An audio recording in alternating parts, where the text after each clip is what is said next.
And action! Welcome along to another Filming and Fettling. This episode is all about top mics. Now when I say top mics, I'm not talking about the best microphones, I'm talking about camera mics. The microphones that attach to the top of your camera. I tend to call them top mics, but you can call them camera mics, call them what you like. So why do we even need a top mic? Well, there's several reasons. One of them is that they're better than any built-in camera microphone that you can possibly come across. Professional spec cameras don't tend to have microphones built in, so it's a bit of a moot point there. But DSLRs, mirrorless cameras, they do tend to have microphones built into the camera body. And that's not ideal because you're going to get handling noise when you move your hands across the camera, and they suffer from wind noise dreadfully.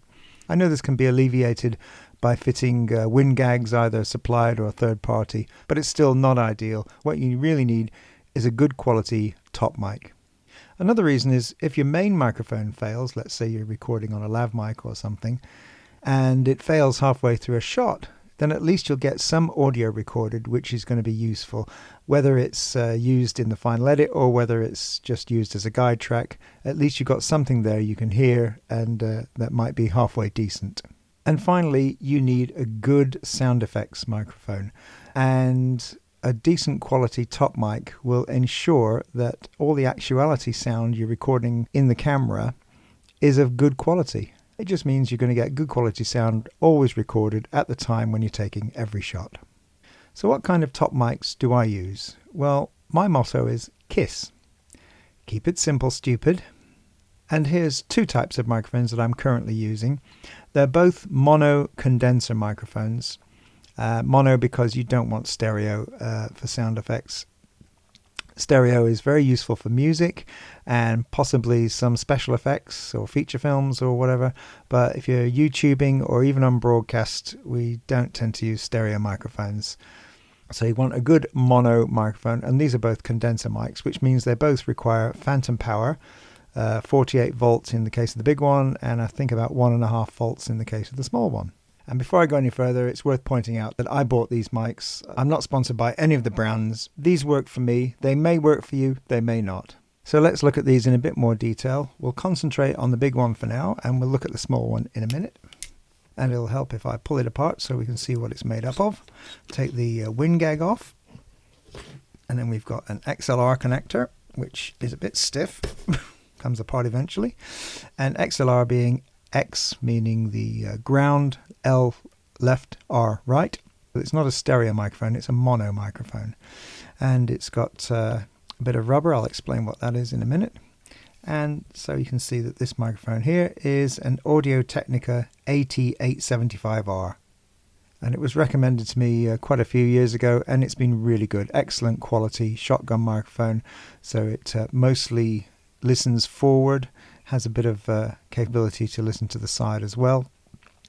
And you'll notice that there's some electrical insulation tape covering the middle apertures just here, and I'll explain why in just a moment. So it's an excellent quality microphone. In fact, some people might say it's overkill for a top mic.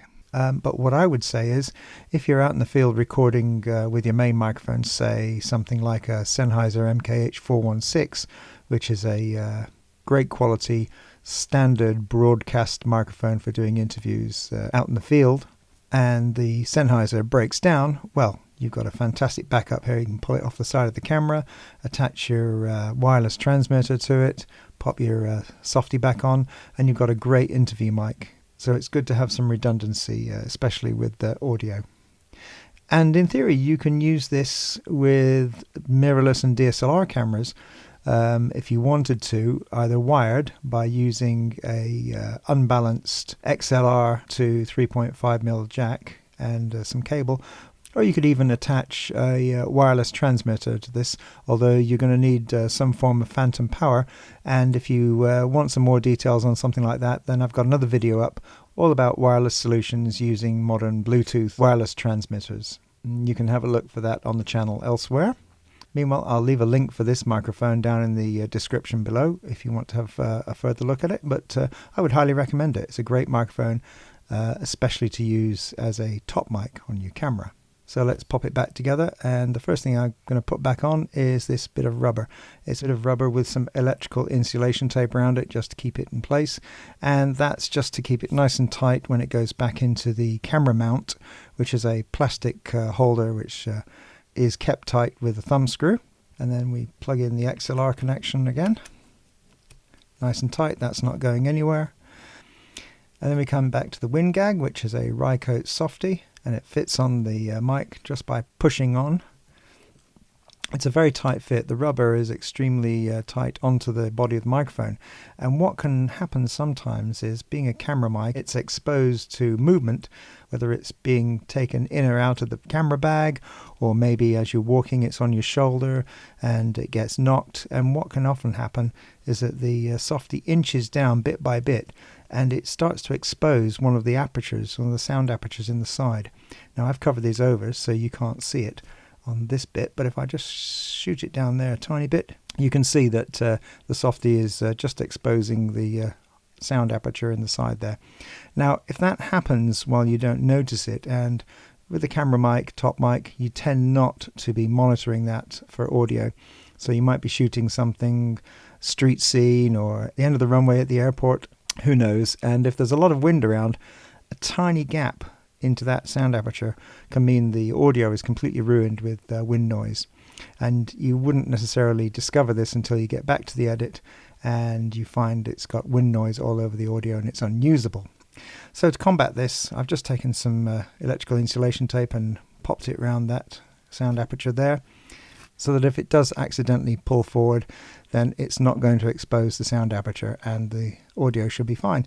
And in practice it works really, really well. It's a great little mod, that. Great little tip, I'd highly recommend that. So that's the AudioTechnica AT875R. Great microphone and highly recommend it.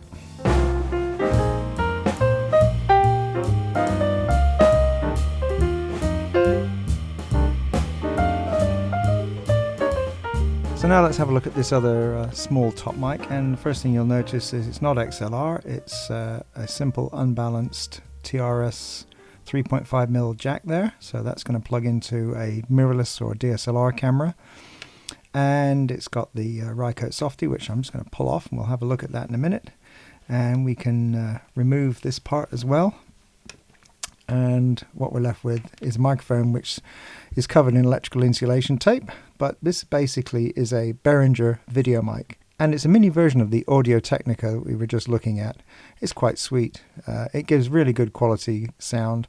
Very happy with it. I wouldn't necessarily use it for doing interviews, but as a camera top mic, it's very, very good quality. It's a nice small size, ideal for mirrorless or DSLR cameras. The reason it's got lots of tape on it at the moment is because the design I'm not quite keen on. It's hinged at this point here, and I didn't want it being hinged. I wanted it just to be able to face forward, so I just stuck some electrical insulation tape on it. There's also a join there which I've just covered up with electrical insulation tape, and you'll probably notice that I've also got a tiny bit on the first sound aperture, just like the AudioTechnica microphone. But yeah, it's a really, really good microphone. It's mono. That's the key issue for me. There are so many camera mics out there for mirrorless and DSLR cameras which are stereo, and that to me is a deal breaker. No good. You want mono. And one of the other reasons I chose this over some of the other microphones, like for instance the Rode mics, is because they've got quite elaborate methods of keeping the microphone insulated from the camera. And that involves often using elasticated wires and all sorts of fancy cable systems to keep the microphone hanging inside a mount, and to me that's just not keeping it simple enough.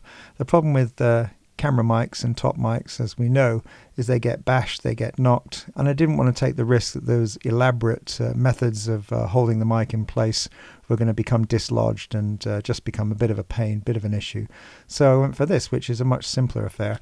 Now when I bought this mic originally, it did have a small set of cables, a small set of elasticated wires, if you like, inside this part here, so the mic actually sat inside and was suspended inside.